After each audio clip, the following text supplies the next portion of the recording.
Okay, I can hear you. All right. So welcome to the Sand Report. Technology's being a bit of a problem with us this week, but we'll have a go anyway. So, Nat, where are you? I'm actually in Brisbane at my mother and father's house for chicken satay dinner, one of my favourites, and I haven't seen Mum and Dad for a while, so it's always good when Mum cooks. Oh, very good. So have you been playing much? Training? Yeah, well, as you said, technology's been causing problems because I've been in some remote locations. I've had an interesting couple of weeks because I think we missed last week.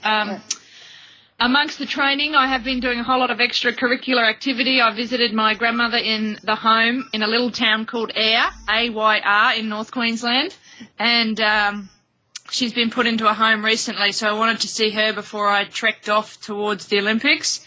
And then I've been in Sydney filming for Channel 9 for the promotion of the Olympics. I've been doing a big shoot for the Fitness First magazine and all of the Fitness First Gymnasium's Olympic Challenge.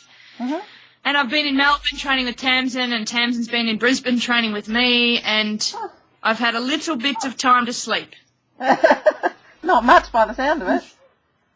No, it's been pretty frantic, and that's usually what happens when you're coming to the pointy end of when you have to leave for an international tour. You try and fit everything in, and you try and see all your friends and do all your training. And also now it's Olympic fever starting, so all of the journalists and all of the press want to do all of the videoing and interviewing and photo taking, and of course with the press you've got to do it on their time. So I was at a studio this morning at 7:30 till 9 shooting for a newspaper, and I'm sure it's only going to get busier. Absolutely. So that brings me to my question of the week is, for one of the blogs we just had, you had a fascinating story, it's quite funny, of you at high school in that's the indoor volleyball team, about focus. Now I want everyone to go and read that.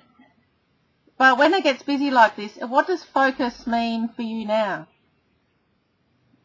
Yeah, that's an interesting story of when I was younger, what I made focus mean. So it's a little bit rude. You might have to go and read it like you said. But focus to me, sort of 20 years on, means being able to concentrate at the right time on the right thing. So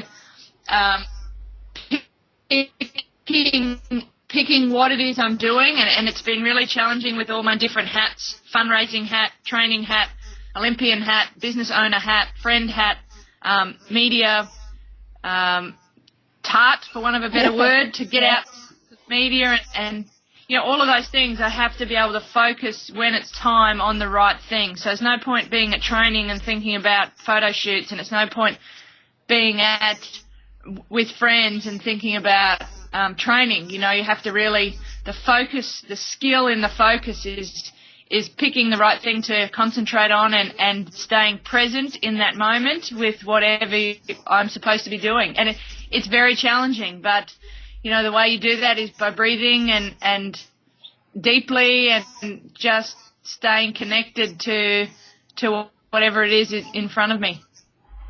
Absolutely. So when you get busy, you do manage to change between place to place.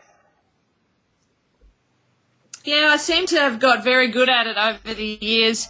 You know, like today, for example, I had a photo shoot in my bikini this morning. I put my Olympic speaking suit on and went to speak at a school, and then ran to a corporate speaking, literally ran, 40 minutes in the car though, corporate speaking job on stage, and then to my physio, and then to another therapist, and then to my godson's house to play with them. And, you know, when you're sitting at one, all I want to do is sit on the couch and rest, and, of course, a 5-year-old wants me to play volleyball with him. So doing all that, and now it's my mum and dad. It's time to go and, when I've finished, to go and have chicken satay and talk to them about all of their things going on in their life. So, yeah, plenty of switching of roles, and you have to be able to do every role at a high level in order to be successful. Absolutely, that's fantastic. And you also talk about focus on the ball. That's the very narrow focus, I guess.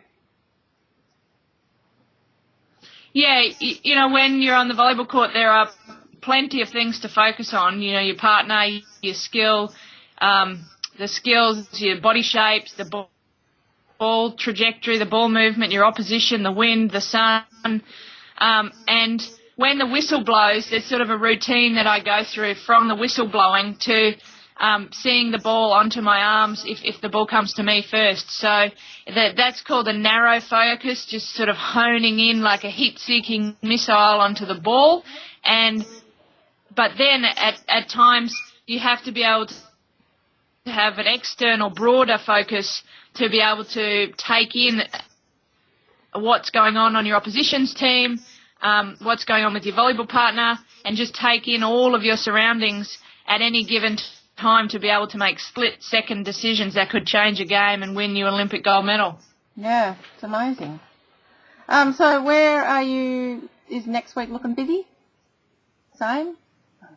Yeah, I looked at my diary yesterday and trying to find times to visit friends and fit things in. And between now and April 9th is when we leave for Brazil.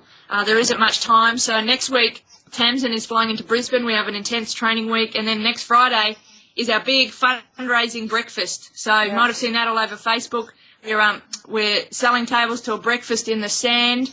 And it looks like we might have about 300 people to that next Friday. So we're very excited. We're in the last phases of preparing for that. I'm lucky I've got a great team around me at Sandstone, my business, to prepare and get ready for that breakfast. So we're hoping we raise a lot of money to get us to the next level and the next tour so that we're all ready to qualify for London.